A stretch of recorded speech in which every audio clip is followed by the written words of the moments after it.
Welcome, everybody. Again, it's great to see such a fantastic number of people here. I'm Sarah Jones from GÉANT. I'm one of the members of the EOSC Executive Board. And in this session, we're going to talk about the European Partnership and Association and also the Strategic Research and Innovation Agenda.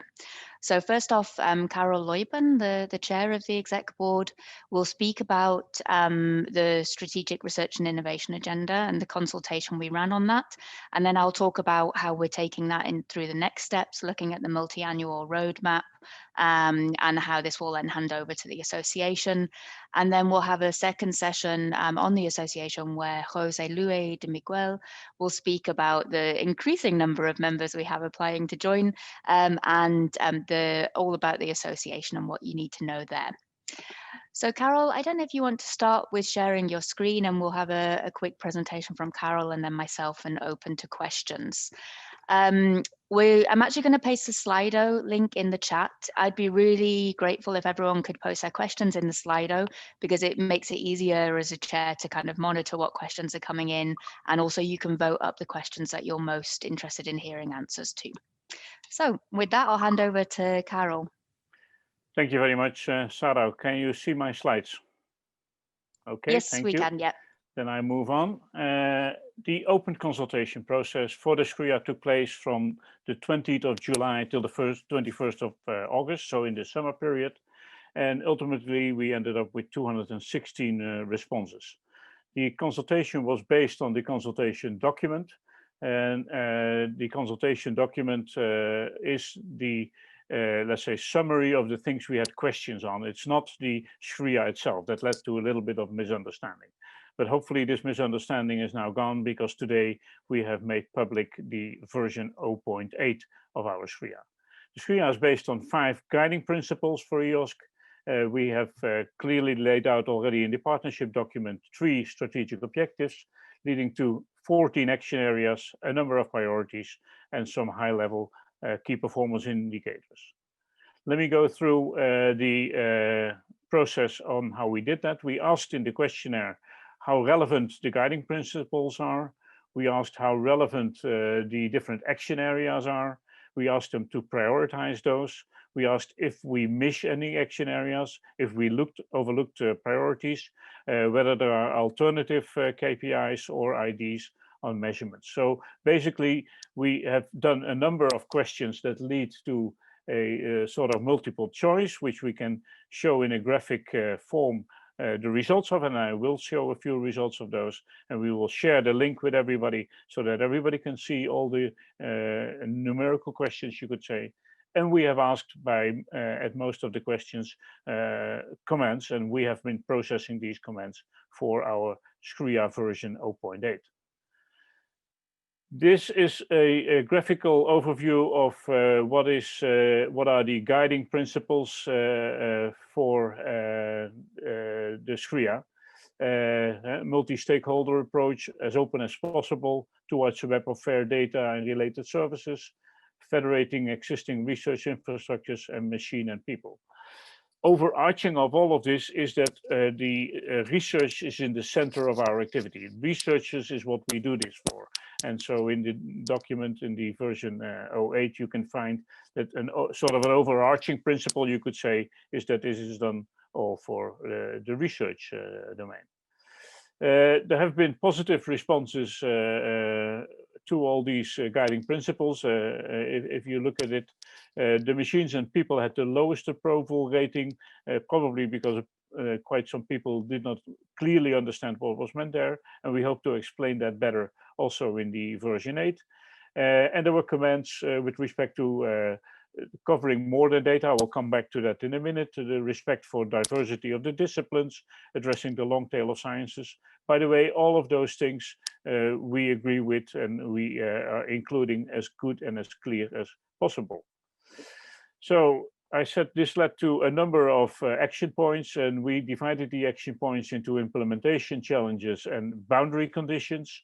These are 14. So in the implementation challenges, you find more the technical action points that need to be addressed. And in the boundary conditions, the challenges we face with respect to getting this into place, getting it accepted, having it fitted in the landscape, getting what we now call funding models in place, looking at the contribution EOSC can make to skills and training, to rewards and recognition changes, etc. The vision on these implementation challenges, so the first group of 7 action areas, was again that a lot of people approved with them, as you can see from all the green on this slide. Again, a strong approval. The identifiers, metadata, and the interoperability framework were the ones most needed, and we definitely agree with that. The metrics, certification, and resource provider environments were seen at this moment in time as least relevant. And if we look at the boundary conditions and the, let's say, consultation there, you see a somewhat more mixed approval ratings. You can see, let's say, less of an overall green color if you look at the left.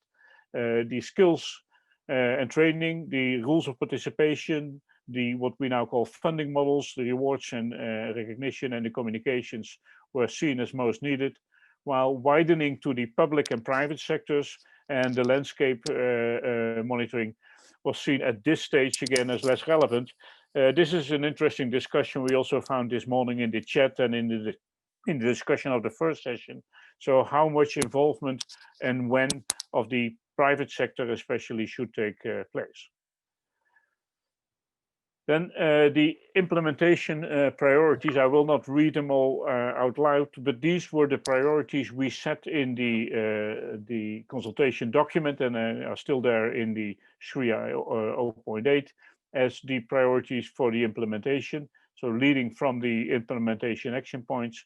And if you weigh these implementation priorities according to what the results of 216 respondents said, then again, you can see that it is overall seen as a good set of priorities. Most important were seen the PIDs, the open specifications, the dataset search, and the metadata standards. That's a spelling mistake there. Sorry for that.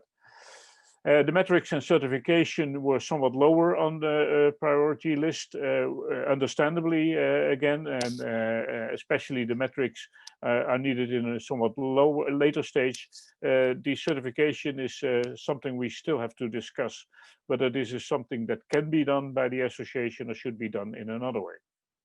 Boundary conditions, again, for the boundary conditions, which were 7 action points, we came up with a list of priorities.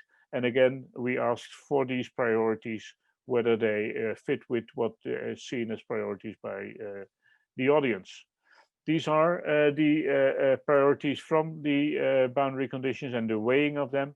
We have asked, by the way, in all these priorities as well for the implementation challenges as for the boundary conditions, whether they are needed, how much they are needed. So what is their, how much are they of a priority?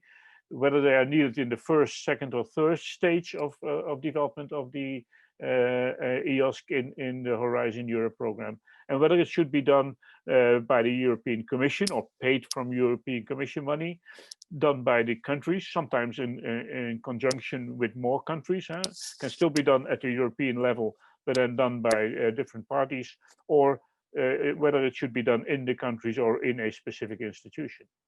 Most important here are seen the communications and the rules of participation, together with assessing the cost and the sustainability and the training aspects for EOSC. And the monitoring, similar to the previous slide, by the way, quality and trust and the widening are seen as something of a lower priority or something for somewhat later. By the way, there was no real disagreement with any of the priorities. If you then look at the total set of replies and look at all the comments, then you could see there's a number of elements which are incomplete. Most of them have been dealt with in the SRIA and in the open consultation document, but they definitely could, let's say, be improved in a sense of further specified.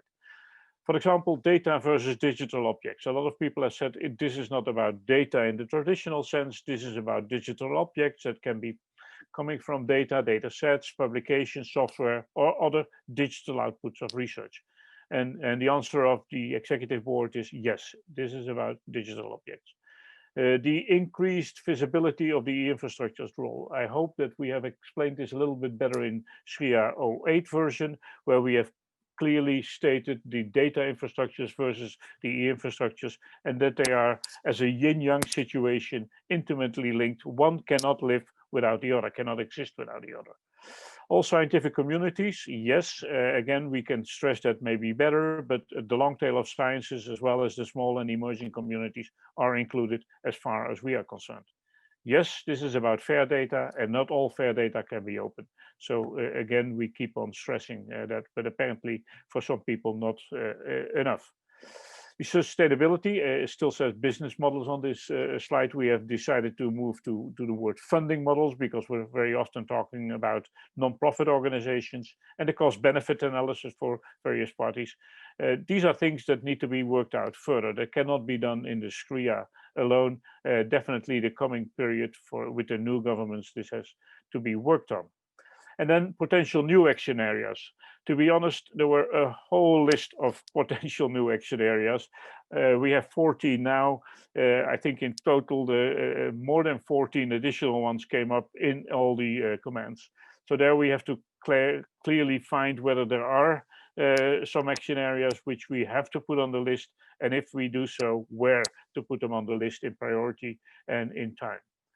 And then activities to be performed at the national and the institutional levels. This is the so-called two-tier approach. The tier that is paid from European Commission money in the Horizon Europe project, and the tier that is paid from the countries and from the institutional levels, mostly or almost exclusively in kind, the second one. This is something that can be distinguished better, and we've tried to do that in what is called the MAR, the multi-annual roadmap, which will be shortly integrated into the SRIA. Next steps, and this is my last slide, Sarah. Most of the overall trends in the individual responses have been analyzed by now. We're still processing a few of them in the executive board, and the results of the consultation were presented already in the governance board on the 1st of October in very broad terms, have been incorporated in version 0.8, which is now available online. Probably Sarah will say something about that in a minute.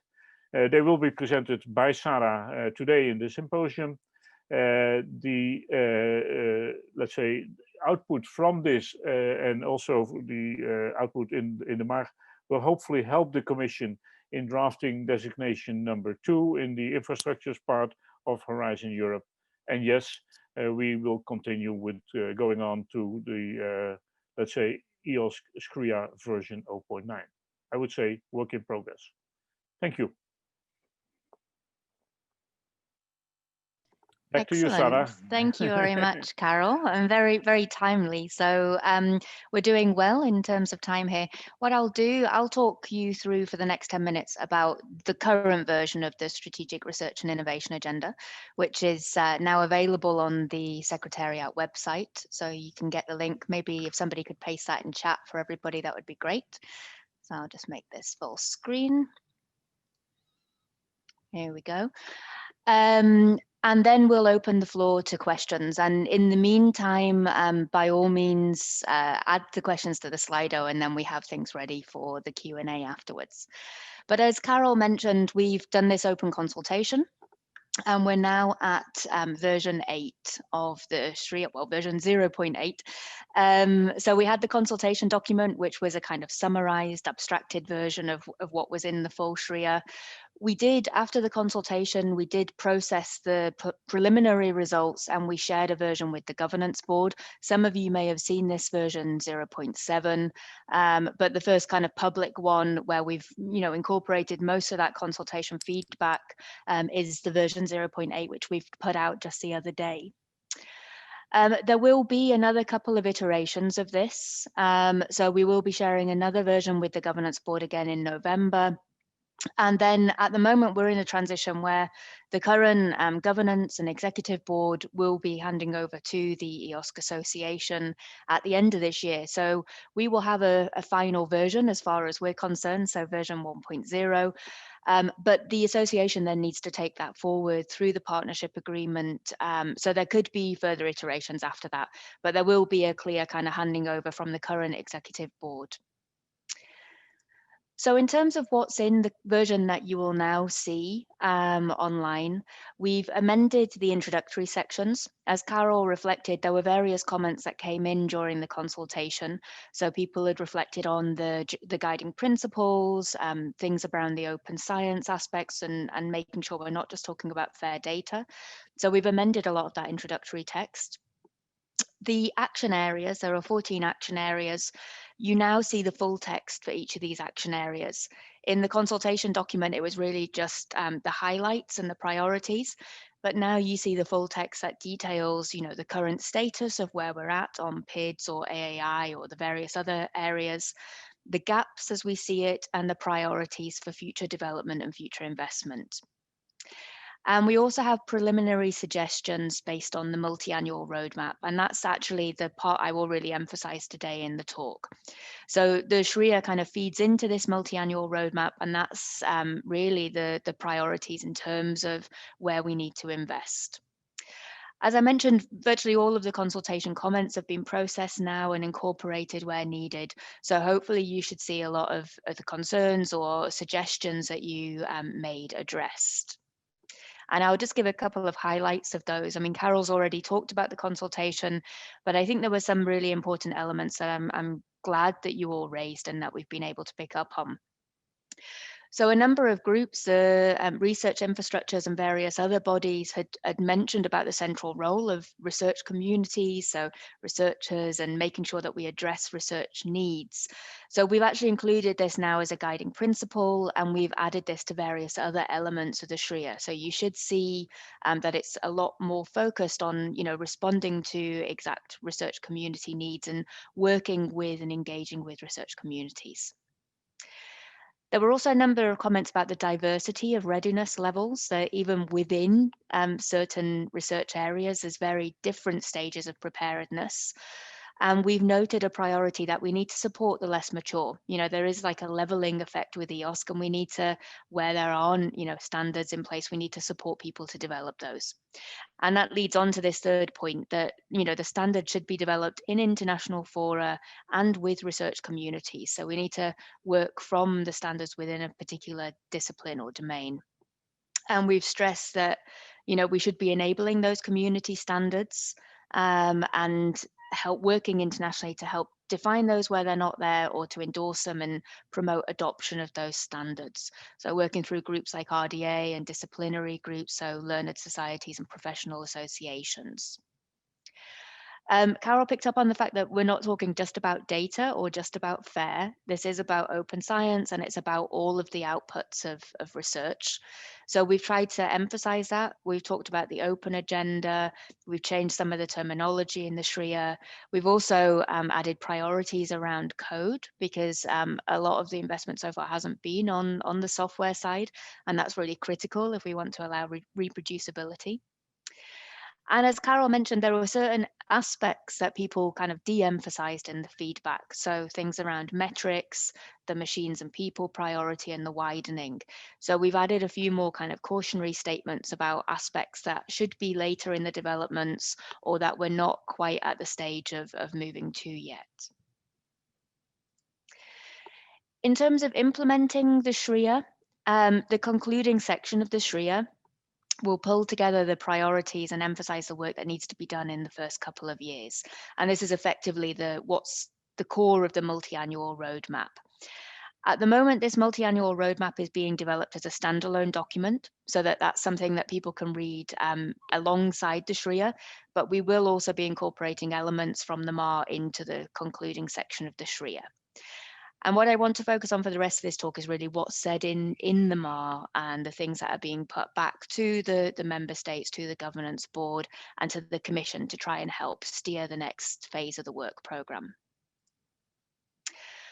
So the MAR addresses the current activities. There have been huge investments from the European Commission and from the member states.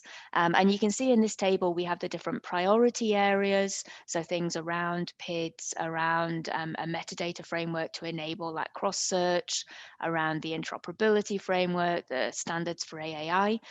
And what you can see here with the colouring is that we know whether this is the core infrastructure, whether it's something that requires inputs from the scientific domain, or if it's requiring coordination at an EOSC-wide level. And you can also see the kind of feeds from existing projects and the kind of ongoing investments made in this area. Because it's one thing that we found really important is that we need to be coordinating the work that's going on and try and bring a bit more coherence to the EOSC initiative. So within the MAR, there are 3 broad objectives, and that's how the MAR is structured. And under each of those objectives, we prioritize the activities and note who's responsible for those activities. And we also indicate expected outcomes. And there are 3 tiers you'll see when I come to the recommendations. You'll see that we note whether something's tier 1, 2, or 3. And this means the level at which it needs to be addressed. So whether it's the European Commission that should be making investments, whether they're, calls or procurement exercises, whether it's the member states and associated countries, either offering in-kind or in-kind contributions or financial investments, or whether it's research performing organizations such as universities that are really driving the work in this space. And the 3 recommendations, these objective areas that I'll discuss in the MAR are to develop open science practices so they become the new normal. You'll recognize that phrase from the SRIA. Building the open science community to enable the exploitation of fair data and other outputs. We're using the data term very broadly there. And thirdly, a functional performant federation of research infrastructures, because EOSC is a federation, it's not a centralized initiative. And what I'll do, I'll talk through each of these objective areas and the activities that are being recommended in the MAR. And you'll see that these come from the SRIA. So this is really emphasizing where work needs to happen. So first off, in terms of open science becoming the new normal, one of the things we felt was really critical is developing effective governance framework, because we really need to coordinate the activities and steer the development of the MVE, the minimum viable EOSC.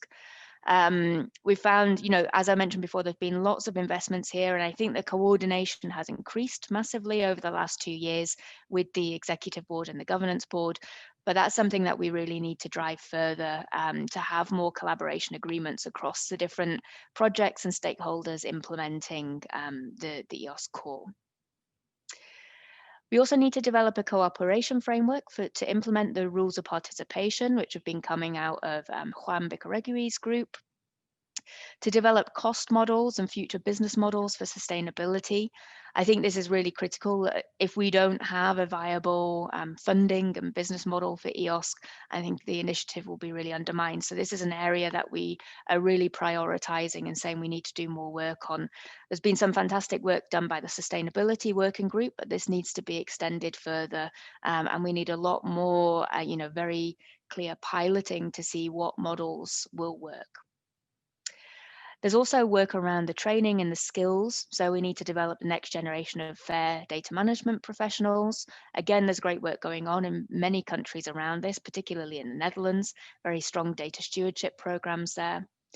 And also aligning and standardizing the training frameworks for researchers.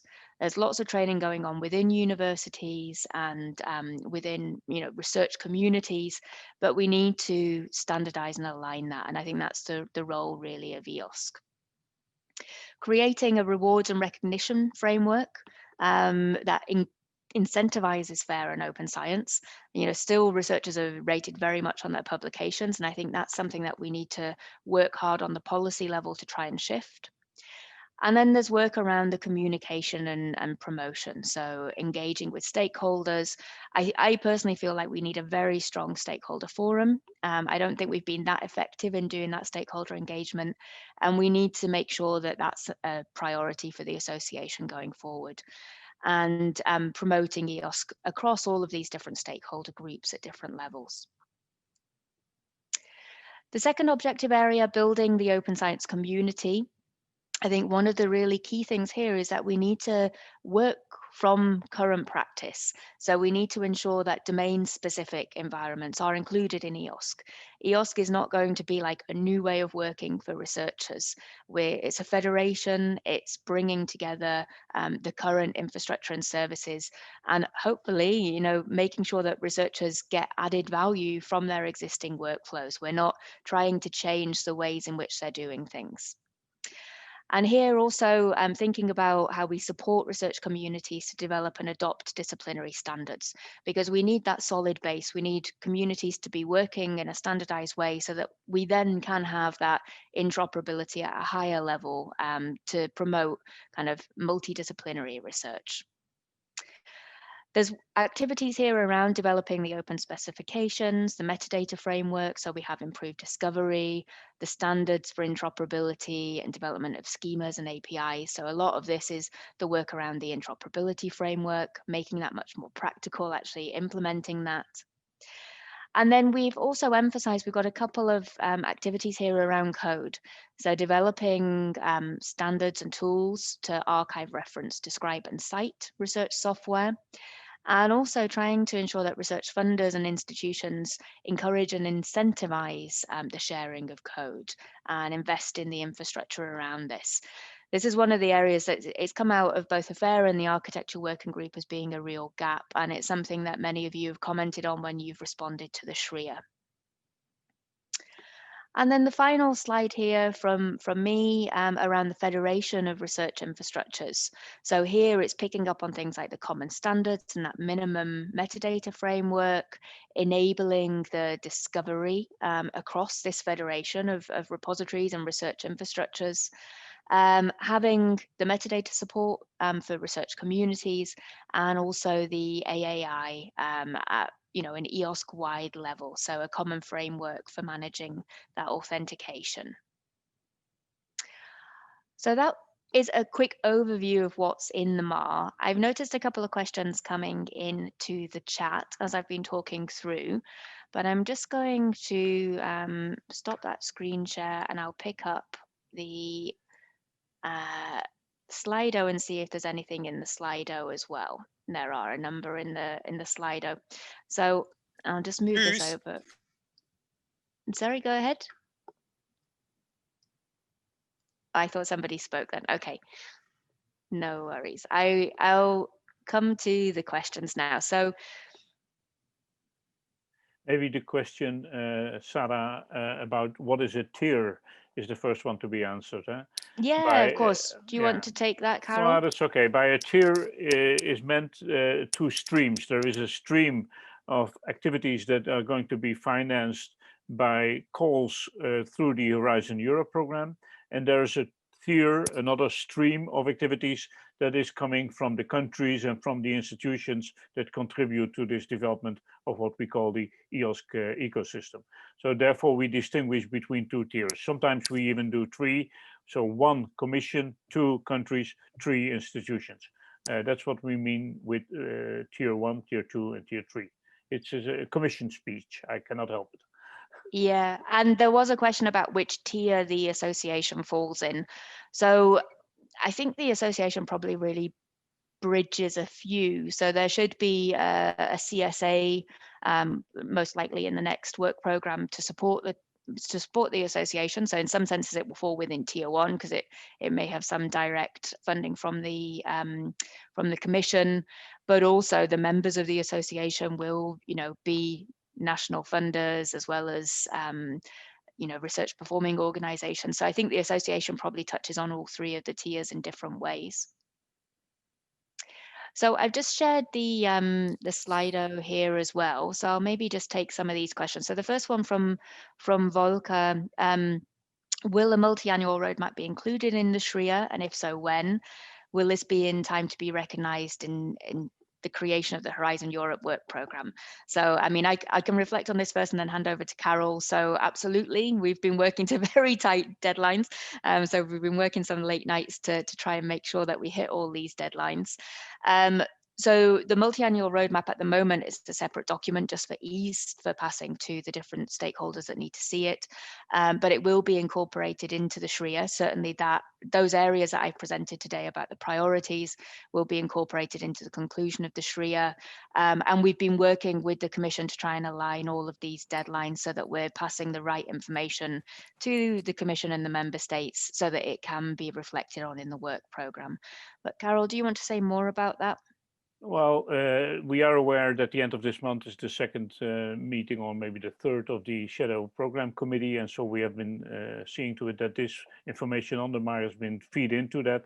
On top of that, this presentation of SARA is also directed to a certain extent to the Shadow Program Committee that have been invited for this session. So we are aware of the very tight deadlines and doing our very best to comply with them, because, well, it's not easy.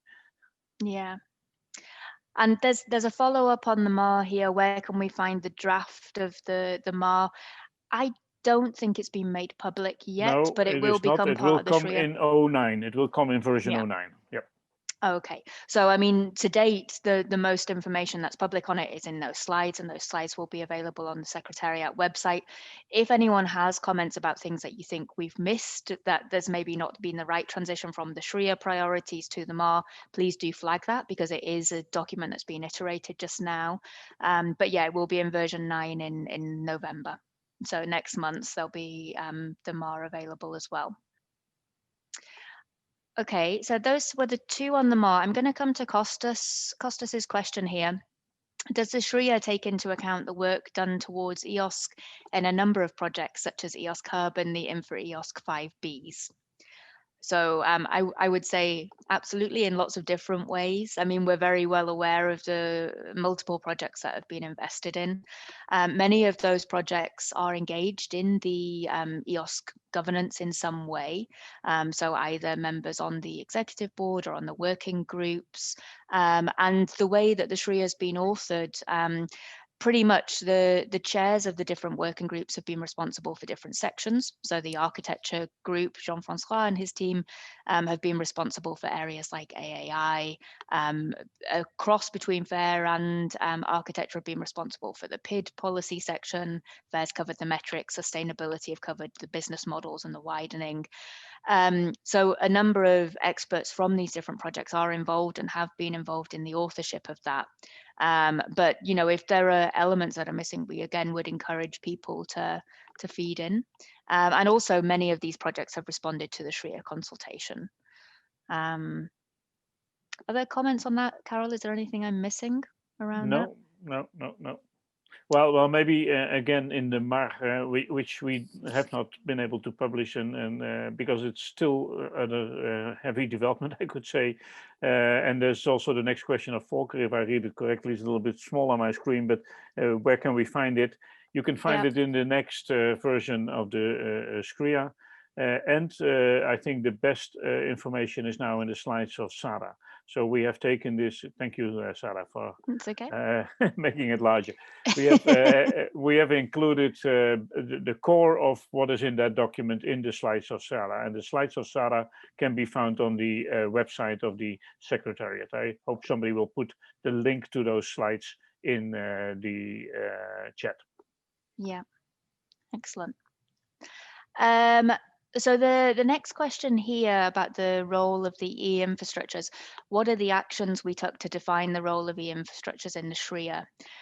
Karel, I don't know if you want to cover that, because you'd written some of those early sections where it's more an overview about the e-infrastructures and the research infrastructures and the roles. Yeah, as was stated, I think before by Kostas Glinos in this morning session, one of the e-infrastructures is, for example, high performance computing. Another one is PRAISE, and yet another one is GÉANT, etc. These are services offered through also EOSC, not exclusively through EOSC, of course. And in the document, we have again tried to make clear that data, digital objects without e-infrastructures, they can only exist on paper or in your head. And e-infrastructures with no data in it doesn't mean anything that is useless as well. So these two are intimately linked. That doesn't mean that EOSC is going to be the boss of all the infrastructures or is going to take care of all the infrastructures. EOSC is hopefully going to federate all these infrastructures as it is going to federate all the research infrastructures in due time. Of course, not all of them at once and not all of them tomorrow.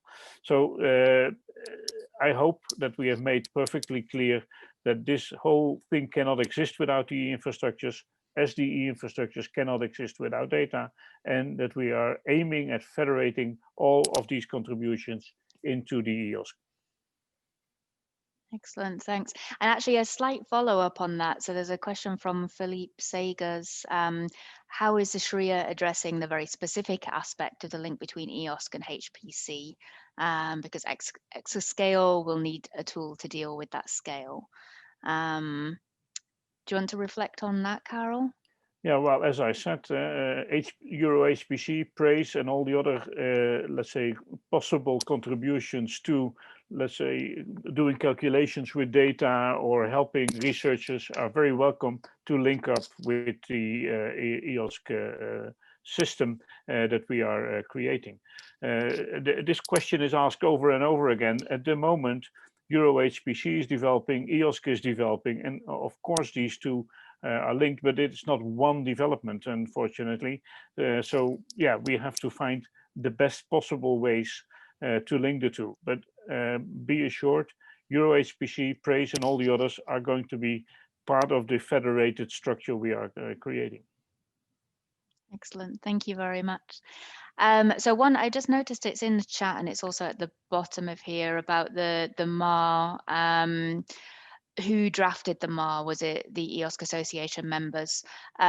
So within the executive board, we've got a number of members. One of those members is John Wormsley from ESS. And because he's not chairing a particular working group, he took responsibility for the MAR. So it's John and a team at the ESS, Jonathan and Uta, and I think I can't remember the other guy's name. Abrame, thank you, who've largely drafted it, and then a number of exec board members, so myself and Karel and Jean-François and others have fed back on that and tried to make sure we've got the SRIA and MAR alignment. So it's a collaborative effort. A number of these things as yet haven't really involved association members. So in terms, we'll hear shortly from José Luis, but at the moment there are 4 founding members of the EOSC. And those 4 founding members are really just trying to get everything set up. They don't have any special privileges to be steering things. We wanted to make sure that there was no benefit to being one of those first members. So they haven't been involved, you know, in kind of drafting the MAR or anything like that, but we do need to ensure we have this transition and handover, because ultimately it'll be the association that take things over. But at the moment we're focusing on widening the association membership and setting things up and you know, building the bylaws with all of those members. Sarah, maybe it's good to add that the MAR draft is very strongly based on the consultation. Yeah. All that came out of the consultation, that was the starting point for the MAR. Yeah, definitely. So we've got time for a couple more. So the one here, happy to hear Sarah talking about the research community involvement. What are the practical steps to do that? My own personal view here is that we need to work, well, ideally we would talk directly to researchers, but researchers are very busy doing their research. So I think we need to work through intermediaries. I think the research infrastructures play a really critical role here. I think they're a fundamental partner in EOSC. If we don't federate the infrastructures, you know, we don't have the data, we don't have the links to the communities. I think we also need to be working through institutions, you know, through the data steward and research software engineer communities, through professional associations and various bodies that can represent researchers' needs, make sure that the way that we develop EOSC works for those different research groups, that we're not, you know, setting the bar too high, that we maybe exclude or make it difficult for certain research groups to use EOSC or to you know, take part. So I think there's numerous ways to do that. One thing that I feel very strongly is that we need a very effective stakeholder forum, and we need to make sure that those research community views are reflected there. I personally would like to see researchers in the governance, because ultimately that's who EOSC is for. So if we don't make EOSC work for research communities, then I think we failed. So I would like to see researchers as part of, you know, the group that are steering EOSC. But I think that's a good question for the association. How do we achieve that? And I think the association membership needs to think hard about, you know, how we ensure appropriate researcher engagement. Does anyone else have reflections on that, either Jose or Karel? Well, José will come with the figures in a moment, but the vast majority of candidate members for the association is research performing organizations. That's one. I consider myself a researcher, not an active one anymore, but I've been my whole life a professor in the university, and many universities are joining. So yes, I fully agree that the research communities need to be in the center of this. But I'm not afraid this will not happen in the EOSC Association. They will have a very prominent place there. Yeah, excellent. So I'm just going to take one or two more questions before we hand over to Jose Luis. So there are a couple of questions about GAIA-X, which I am inclined to defer to the session where we actually have a GAIA-X representative speaking. So on Wednesday afternoon, we're going to have Andreas Weiss, I think is his name, presenting on GAIA-X, and we have a whole session around widening and potential collaborations. So I think some of those aspects are better to address there. But just to say that as an executive board, you know, we're very aware of GAIA-X. We want to look at ways that we can collaborate and work together, so to have a partnership. But that's something that's still kind of in the kind of early stages of developing just now. And then if I just look through, the metrics and indicators are considered a lower priority. Why is this? Could we clarify it? I mean, my personal view there, having read the consultation feedback, is that people have concerns around metrics being divisive and being used in inappropriate ways. So I think there's a big concern that if we define metrics for fair and then say, you know, this data is fair, this data isn't fair, it could affect funding decisions in future. It could be something that, you know, means that people effectively game the system and are just trying to meet certain benchmarks rather than doing what's appropriate for their community. So I think this is why they're lower. I don't know if others have different views or other reflections.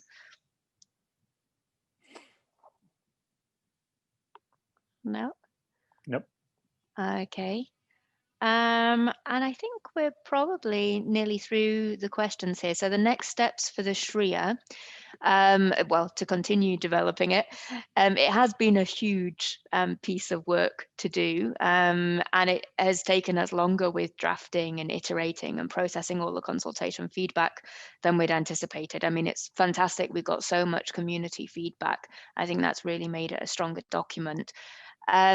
So we have, as I mentioned in my talk, we have a couple of more iterations that we know we will make.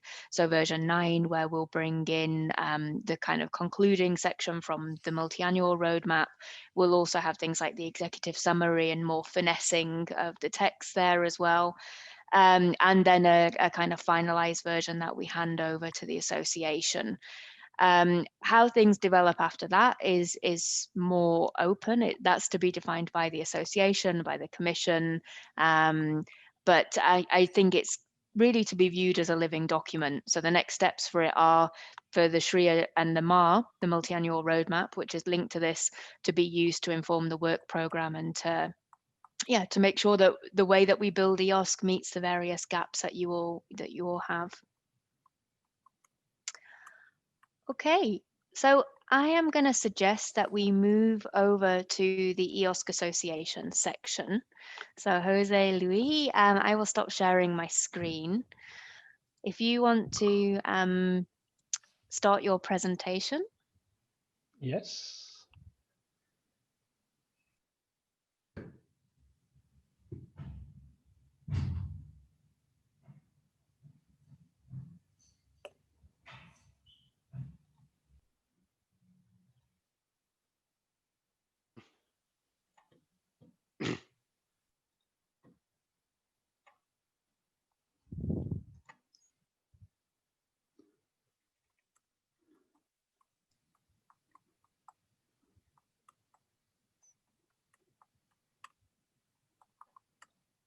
Sorry, it seems I'm having some difficulties. That's okay. Don't worry. We can fill in the gap in the meantime. Yes, please. So just to let everybody know, the EOSC Association, there are 4 founding members. So GÉANT, represented by Kathleen Sturver, is one of the members. CESAER, represented by Karel Luyben. CSIC, which is where José Luis from, which is a Spanish research council.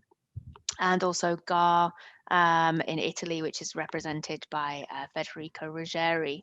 And these 4 founding members have been doing a lot of work over the last few months. They went and signed the paperwork at the notary. We've now received our royal decree. So the association is formally established. We're working to widen the membership. So there've been a number of people submitting paperwork to become members. We're also working on the bylaws for the association. The statutes were already prepared and endorsed by the governance board of EOSC and went to the notary. So we're now working on the bylaws to implement the various things in the statutes, to set up the voting rights and how we'll actually run the General Assembly. And the plans in terms of the meeting, we have a meeting sometime later this month. Is it 28th of this month? As a preliminary meeting to admit the other members. And then that will be endorsed at the first General Assembly in December. So by the end of this year, we should have actually what looks like a very strong EOSC association with well over 100 members. I think we've got 188 at the moment, candidate and the founding members. So we should have a very wide and representative body by the end of the year.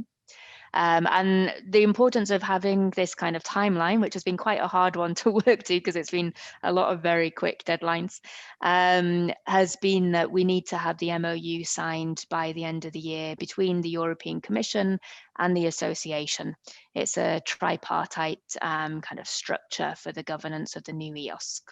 That is José. So, yeah, here's José with his slides. Excellent. Thank you Hopefully very much. I've not stolen your thunder and shared all the information, but take it away. Thank you. As a matter, thank you, Sarah, and my apologies to everybody.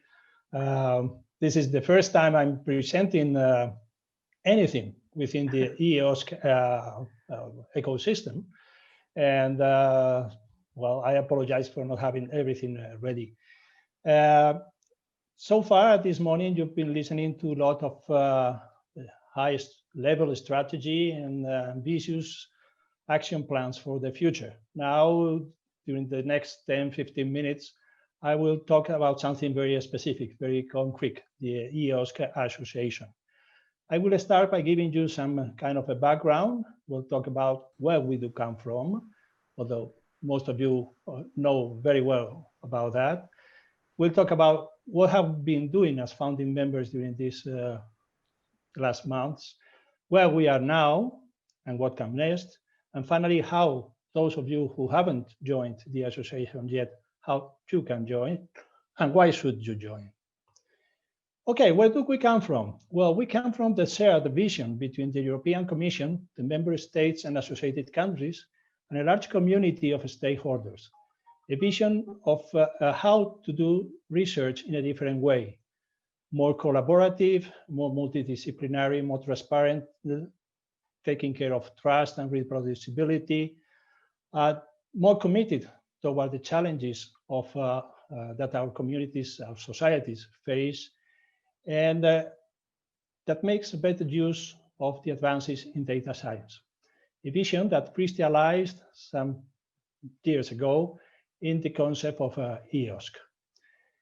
We come from the decision of the governing boards of EOSC to institute a co-program partnership as the best instrument to collectively achieve this vision. This instrument required the incorporation of a new legal entity, the now called EOSC Association, an instrument that would enter into contractual agreement with the European Commission to direct the partnership under Horizon Europe, and an association that would have members from all relevant stakeholders in the EOSC ecosystem. The legal entity would be in the form of an AISBL, an international non-profit association under Belgian law. The governing boards, or the executive board and the governance board, gave us the statute, which you can access through that link in the presentation.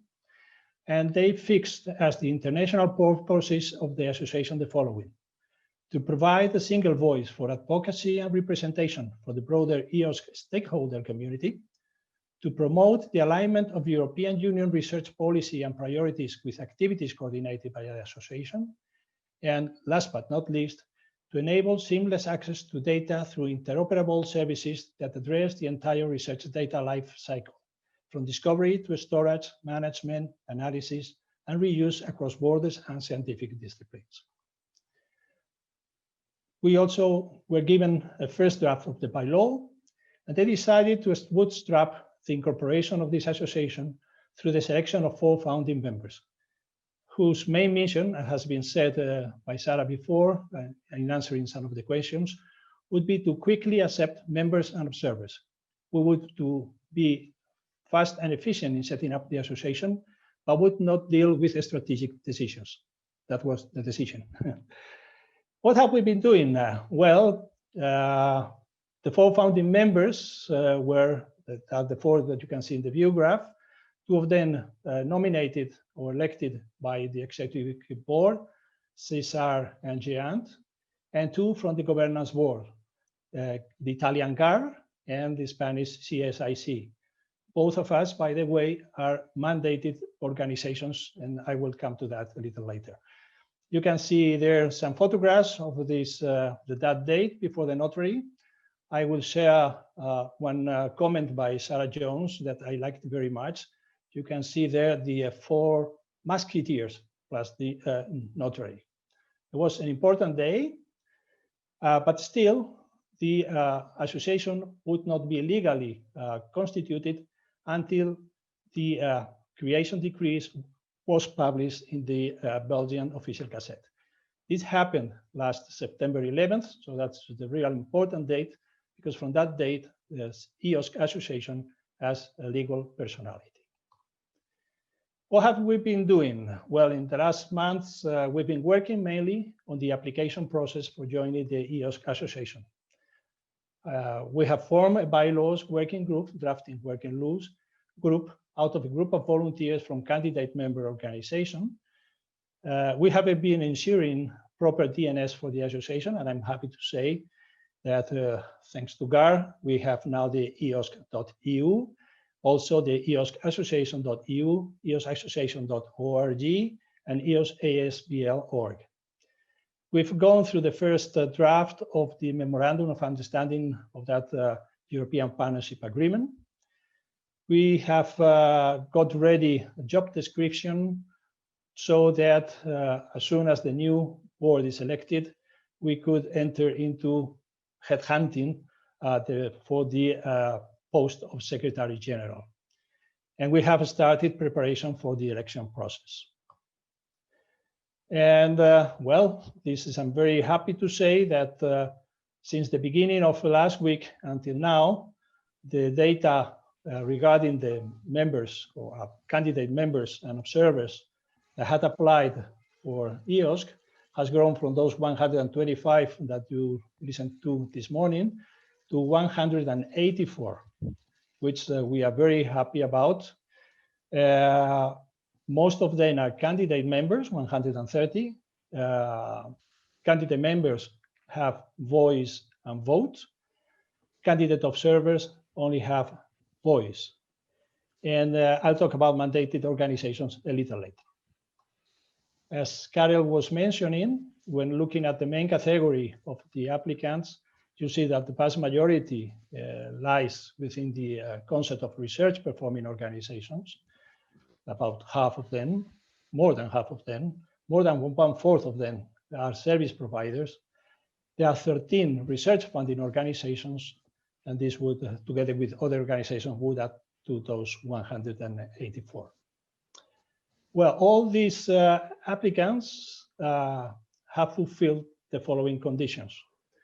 They are legal entities established in accordance with the laws and customs of the country of origin, or intergovernmental organizations pursuant to an international treaty. They all have confirmed in writing that they embrace and endorse the vision of the association and adhere to its values. They have a substantial and significant interest and potential contribution to or impact on EOSC. They fall into one or more of the categories that I mentioned before. All members have a presence in the EU member state or associated countries, or any other country associated with the EU framework program for research and innovation. Observers do not need to fulfill this condition. And they pay, or actually they will pay, an annual membership fee and adhere to its values, to the statutes, by law, and so on. The 4 founding members have agreed on an initial, to propose to the General Assembly an initial fee of 10,000 euros for members and 2,000 euros for observers. I was mentioning before, what are mandated organizations? Well, in our statute, it's established that each member state and associated country that has one or more organizations that are members of the association may appoint one member to act at its mandated organization to represent national interest. In addition, the EURO Forum is permitted to mandate one of its members to represent the views of the forum. This is important because mandated organizations have additional voting rights. As a matter of fact, in the strategic decisions, which are set in the statutes, 2 majorities will be necessary. The majority of the members, 2/3 of the members, and 2/3 of the mandated organizations.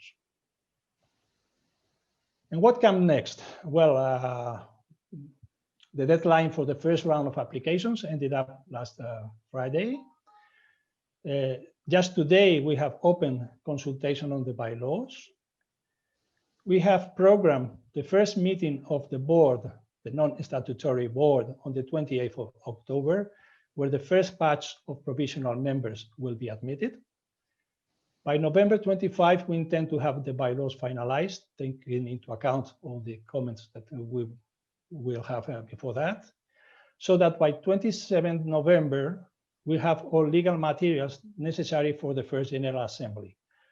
According to our statutes, those materials have to be there, have to be distributed to the members 20 days in advance of the date of the General Assembly, which, as I said, is for 17th December. In that General Assembly, which will be some kind of a constitutional General Assembly, the new members will have to elect the president, the board of directors, set the budget, and endorse such document as the SRIA or the Memorandum of Understanding.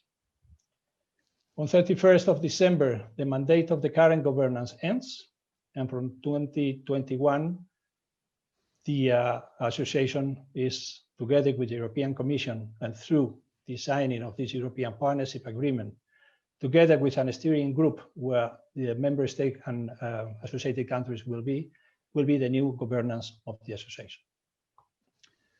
How can I join if I haven't done it yet? Or how can you, well, you have first to convince your institution, your organization, of course, but you can do it through that link in the view graph. You are asked to provide some, say, very easy information, name of the association, of the organization, the type of membership you are applying for, the category or categories where you would like to be classified, the person that you nominate for the General Assembly as delegate. You have to upload documents where clarifying what your legal entity is, your legal status is, a formal letter of your legal representative, subscribing to our statutes, embracing and endorsing the vision association, and so. And in case you are applying to be admitted as a member mandated organization, you'll have to upload a formal letter of the competent national authority nominating you as such. The 4 founding members have decided to establish what we call a grace period of 2 months at the beginning of 2021. Let me explain what that means. We are aware that all applicants, but some of them have put it very, very, very clearly, need to have the authorization of their legal authorities or of their governing bodies including information such as the fees, the bylaws, and so on. And well, this cannot be, this is not there. So in taking into account the kind of uncertainties that this decision are confronted to, we decided to establish this grace period so that any member that was not satisfied with the resulting fees or the bylaws or any other of the documents could withdraw the association without incurring any financial penalty or penalty of any other type. Well, I'm getting to the end. Why should I join? Well, I suppose if you are attending this meeting, it's because you share the vision of open science. If besides that you share a vision of that the best way to build, to achieve this new paradigm is through building an EOSC ecosystem collaboratively with all the other stakeholders and through the partnership with the European Commission, then the place to be is the EOSC Association. And the time is now. We are right now transitioning from the old governance to the new one. The new governance is based primarily on a members association. That means it's an association that is built by the members. So by joining the EOSC Association, you have the possibility to influence the future directions for EOSC from the very beginning. And well, that's all on my side. Sarah, thank you. Excellent. Thank you very much, Jose Luis. So we have a couple of questions in the Slido, which I'll pick up on. So maybe the first one from Volker Beckman. Until when do we have to mandate an organization so that this is still recognized for the first General Assembly on December the 17th? Well, I would say that it would be enough to have that information before the deadline for the General Assembly. The sooner the better, because we have to organize all the elections. But if we've mentioned that 27th of November would be the date to have all legal documents there, I would say before that. We haven't fixed, to be honest, a date for that, but I think I can give you an idea that it will be close to that date. Yeah. Yeah. And if you want to say something, Sarah, Karel, you know better than me. No, I don't know better. I fully agree with you. I fully agree with you. 27th, because then we have to send all the paperwork out, and if we don't know by that time, we cannot put it in the paperwork. So give Jose Luis a little bit of time to include it. So don't come with a whole load of new mandated members the day before. But I don't expect this will be a large number, Jose. So yes, 27th is the absolute deadline. Yeah, yeah, and I mean, the paperwork from the relevant ministry in your country needs to be checked. So I think the sooner you get these things in place, the better, so that we know we've got those all agreed before setting up the voting.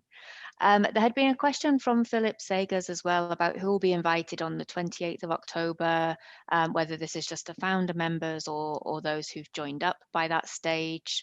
So I mean, we had always expected this to be a pre-decree meeting, and we just happened to have got our decree before, but it will just be the founding members, as I understand it, because I think we're too late to send out the relevant paperwork. But Jose, I don't know if you want to reflect on the discussions around that. No, that's you said it perfectly. That will be just a meeting of the board, non-statutory, I must repeat, members.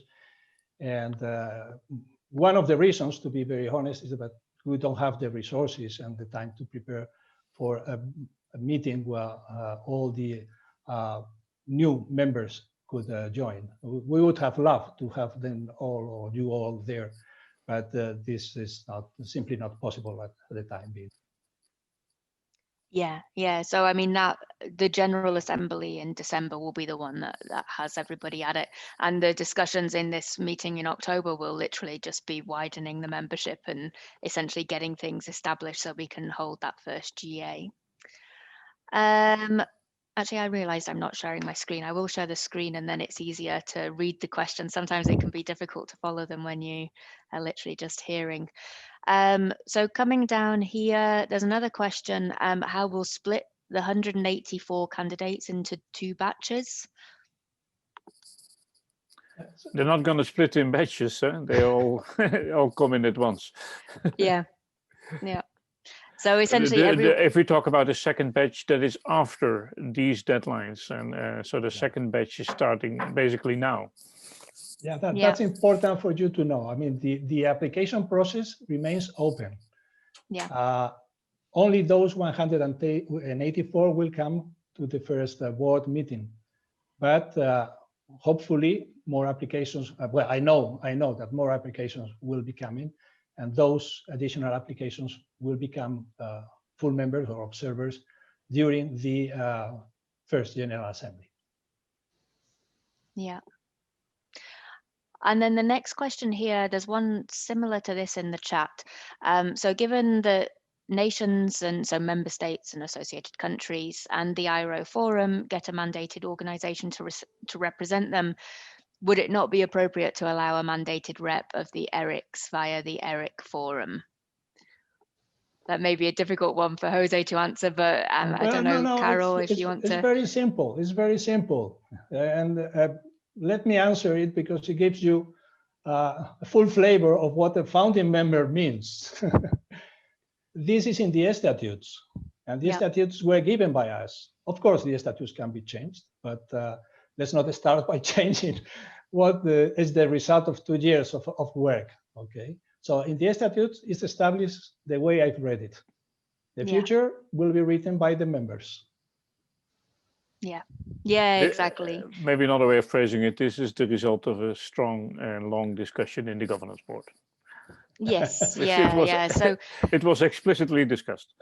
So the notion of the mandated organizations came up in consultation with the governance board. There was a concern about the strategic decisions and funding decisions being made, by a wider group, and that the member states wanted more say in that because it's more directly linked to them. So that's where the mandated orgs came up from. The question that was in the chat from Raphael saying, I do not think the requirement of a letter from national authority should be applied to ERICs. So, I mean, I don't think it is, because ERICs are not mandated orgs. It's only, you only require that letter mandating you if you're a mandated org. That's right, isn't it? Yep. Yeah, excellent. Okay. So the next question here, when will the call for the new EOSC Association Secretary General go out? Well, we haven't fixed an exact date, but we will consult a search bureau probably before the end of the year, and then around that time they may start searching. But the decision has to be taken by the new governments, and so we can only start the process. We cannot, we will not take the decisions in these. Yeah. I think one of the things. Let's say December, January. Yeah, I think one of the things we'd been concerned about, obviously, because we've got this transition period of the, the founding members handing over, well, the current exec board handing over to the founding members and the wider association. If we didn't begin any work on Somebody this, has music on the radio. background. More interesting than my chat. Yeah, I think if we didn't start this work, then recruitment processes take several months. So we didn't want to leave it until January for a new association to try and get going, because then we wouldn't have a Secretary General probably until, I don't know, middle of next year. So what we're doing is just essentially getting the job description ready and hopefully get things out and advertised, but it will be for the association to make decisions about, any appointments there. So the next question here, the steps for the SRIA we've covered, different tiers we've covered. Okay, the one about the bylaws consultation. Where can we find the bylaws for the open consultation?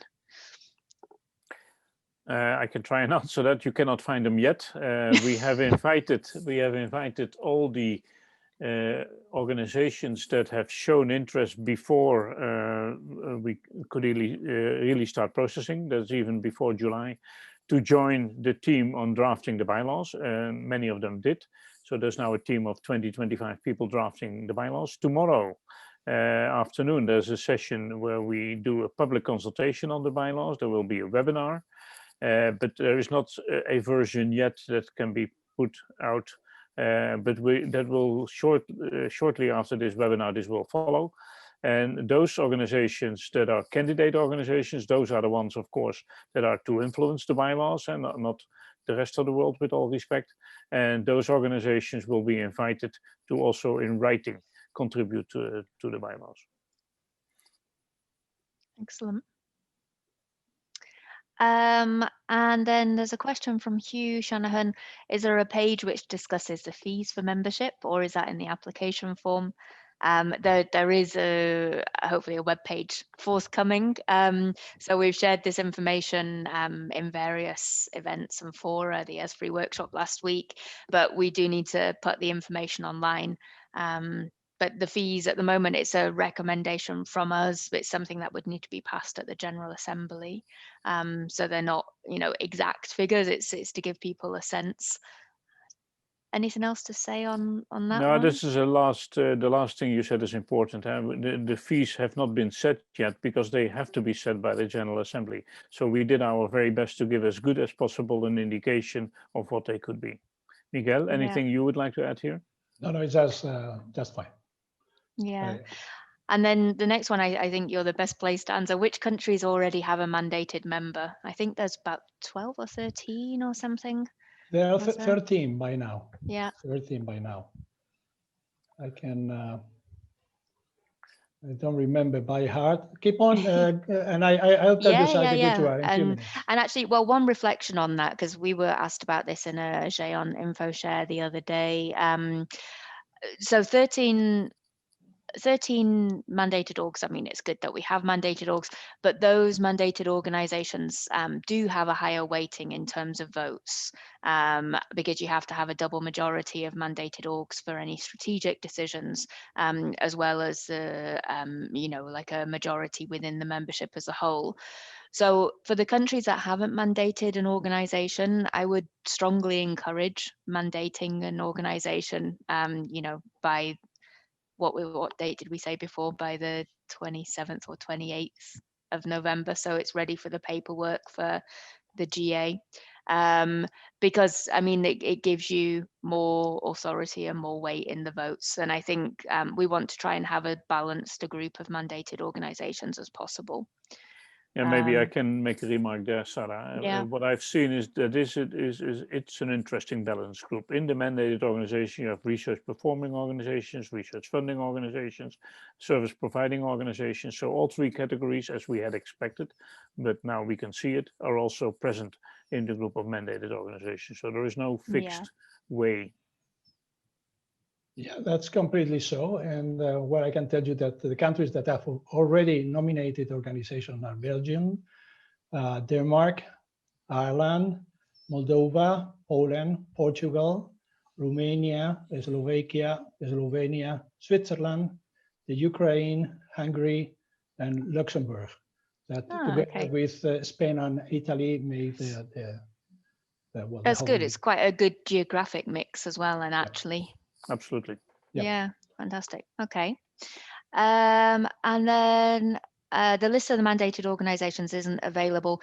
Again, I think this is something that we will be putting on the web pages once we, there's been a lot of work for the founding four. So apologies that things aren't, as quick as we would like them to be. But this should be available soon. And then the final question here is the membership fee weighted by the size of the organization. Well, sorry, I missed the question, Sarah. Is the membership fee weighted by the size of the organization? Not yet. We have started with a flat fee. The statutes allow this to make differences for rich and poorer organizations.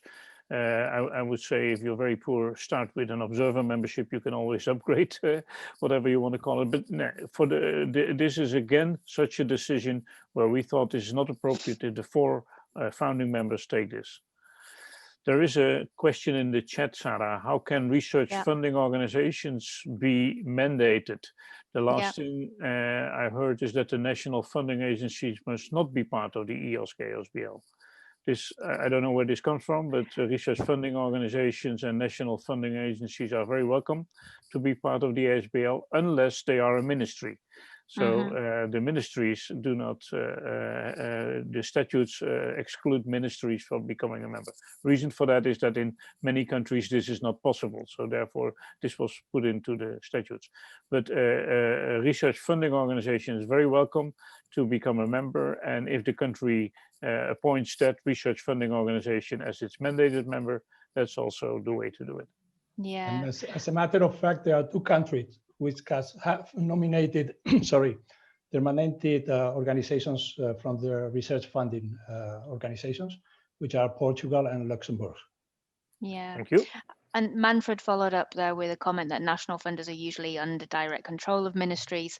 So, that's fine. That's not problematic. The only reason, as Karel was explaining, we didn't allow ministries themselves to be members of the association because in certain countries it's legally not viable, and we didn't want a position where some countries could and some countries couldn't. So we just, in the statutes, there was a position that ministries couldn't be members themselves, but the national funder could. I know Science Europe has been doing work with various funders to, explain the benefits of being part of EOSC. And as José Luis said, some national funders are members and also the mandated organization. There's a question in the chat that I'll answer, not in the chat, in the Slido, whether GÉANT's a mandated organization. It's not. GÉANT's an international organization. So, I mean, I guess technically we could be the Dutch mandated org, but I don't think it's appropriate when it's an international group not representing like one national view. I think what's important with mandated organizations is that they represent that country's interests. So typically it's going to be the national funder or a national infrastructure provider in some way. But GÉANT is one of the founding 4 members. May I add to that, Sarah, that we would definitely also like to see these mandated organizations to play a coordinating role in their country. So they, of course, represent the interest of that particular country. And as a result of that, they have a slightly higher weight in voting the strategic decisions, not for all the decisions, of course. But as let's say, the other side of the coin is that we would expect them to also try and coordinate the activities related to EOSC as much as possible in their countries, do an active part of that.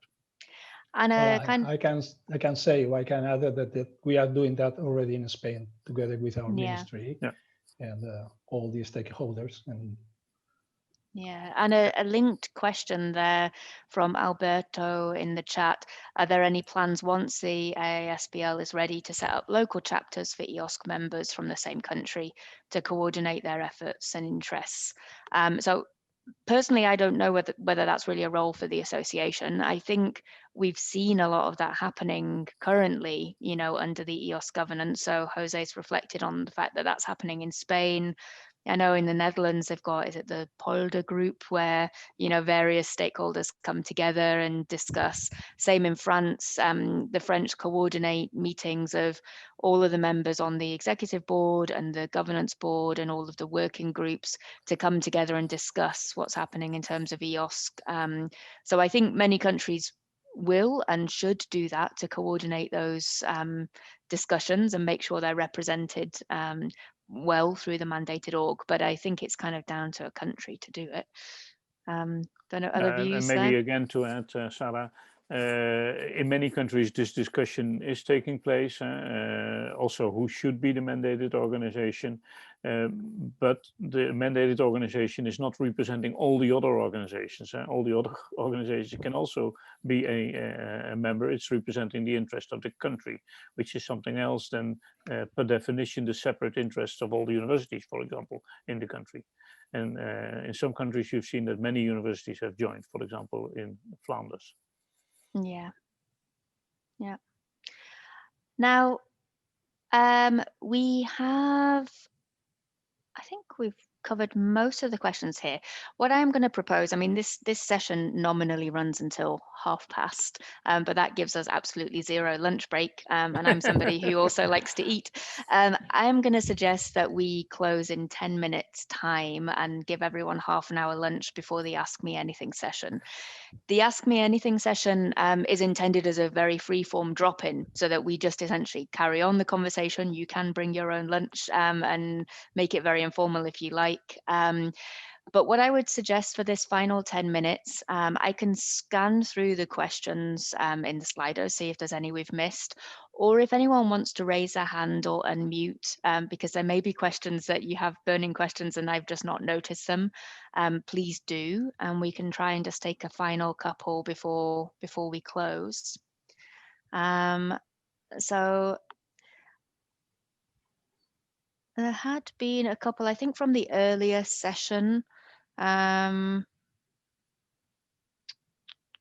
Just scrolling back through.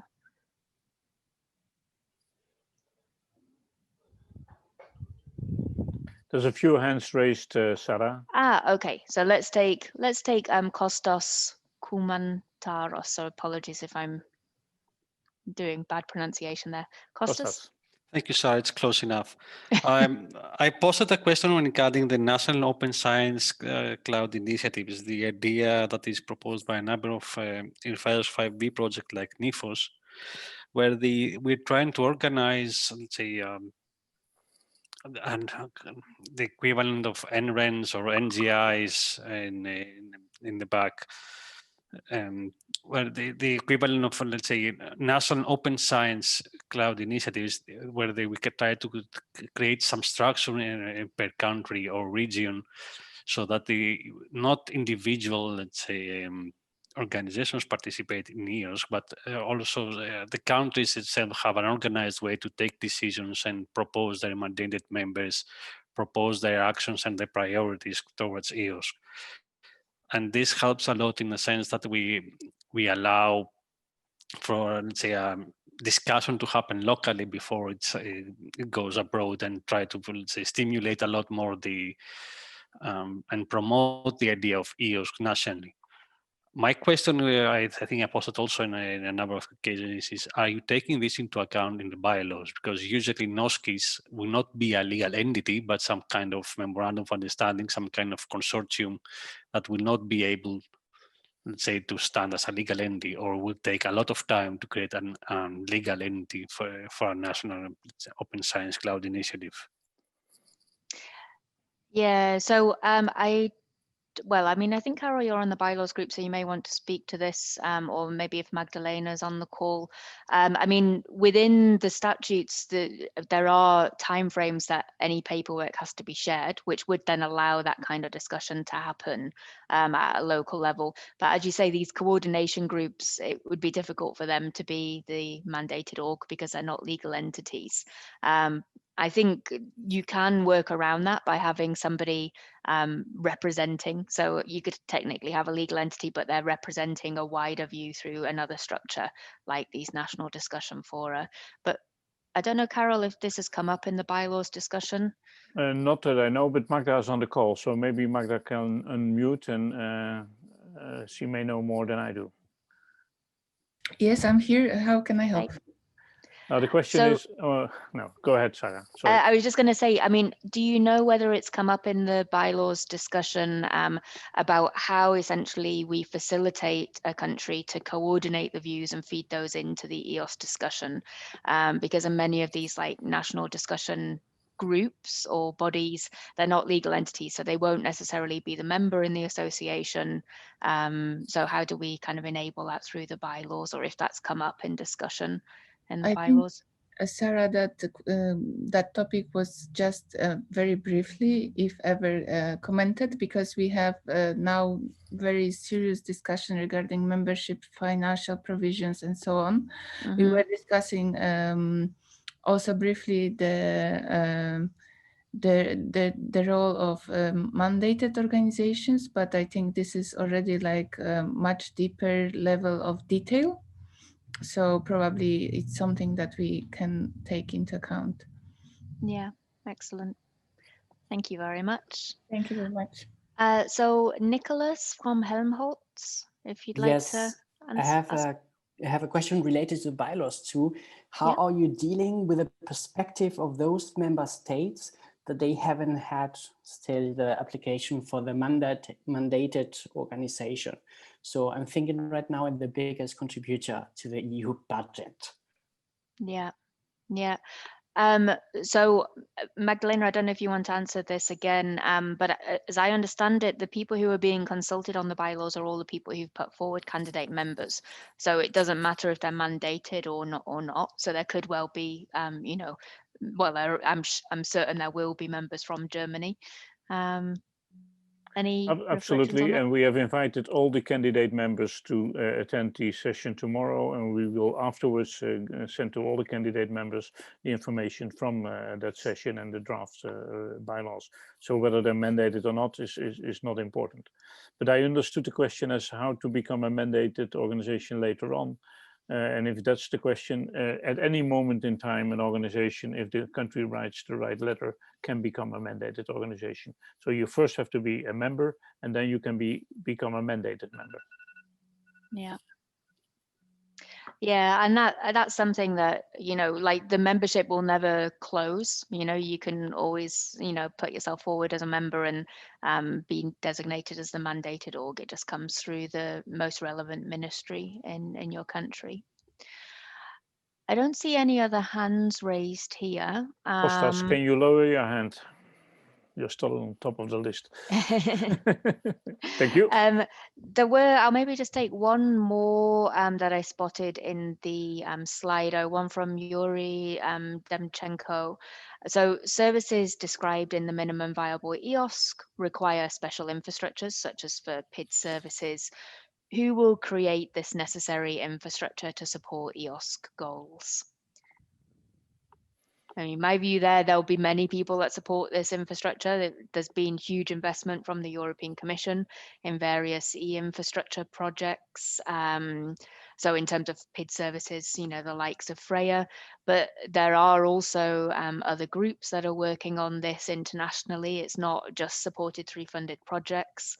And I think in terms of a lot of the things we're doing at that kind of EOSC core level, it does need to be international work. It's not something that's European specific.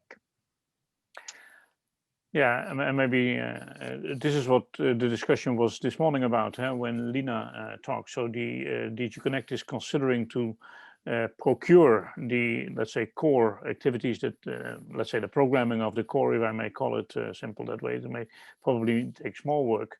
And our request as an association is that this procurement will not go through the association, but that the association will be involved in that procurement in order to create what is needed in order to get the core going. So in the statutes of the association, it's possible for the association to do procurement if they have the money for that, either from the Commission or from other sources, and it's possible for the association to outsource activities. So I could well imagine that the association will outsource the AAI or will outsource the PID activities to organizations that are familiar with that are experienced in that. And definitely the association, in my view, should not start doing things that already been done well, but they should rather procure or outsource it. Yeah, excellent. Agree. So I see two final questions, one in the chat, and then I'll take this final one about the KPIs just to close us. So Pilar Rico in the chat has asked about the relationship between mandated members and the EOSC GB governance board members, so mandated members of the association. Jose, do you want to? Yeah, well, it's quite simple, Pilar. The governance board ends at the end of this year, so there won't be that necessity any longer. Yeah. And it's the countries that mandate the organization. So as we go through, there will still be a kind of representative in some form from a country. So I guess, you know, if that is the ministry, they may be linked. But the mandated org is kind of separate. It's a part of the association rather than a part of any kind of like member state. Sarah, maybe it's good to mention here also the emerging, what is called steering board or advisory board, or Yep. whatever we would call it. So the governance board at this moment is setting up a group of representatives from the countries that in their view will continue to monitor the development of EOSC, and have asked to be a member of the partnership board. The partnership board is the board between the association and the European Commission. And as far as we are concerned, the executive board, we have said this is a good, they're welcome. So then the partnership board would have on board representatives from what is called the steering board or advisory board, which is composed of the different countries and which is being set up by the governance board at this moment. Yeah, it's a it's a tripartite agreement. So there's the EOSC Association, which is what we've reflected on in José's yes talk. No. It will be an agreement between the association and the commission, but the partnership board will invite the advisory board to be present there. That's something else than the tripartite agreement. The countries are not going to sign the MOU. Yeah, sorry, I was meaning a tripartite governance structure. There's three bodies in it. You've got the Correct. association, you've got the steering board, which is the representatives of the member states and associated countries, and you have this partnership board, which is members from all three. It's members from the European Commission, from the EOSC Association, and from this steering board, which is kind of like the GB currently. Correct.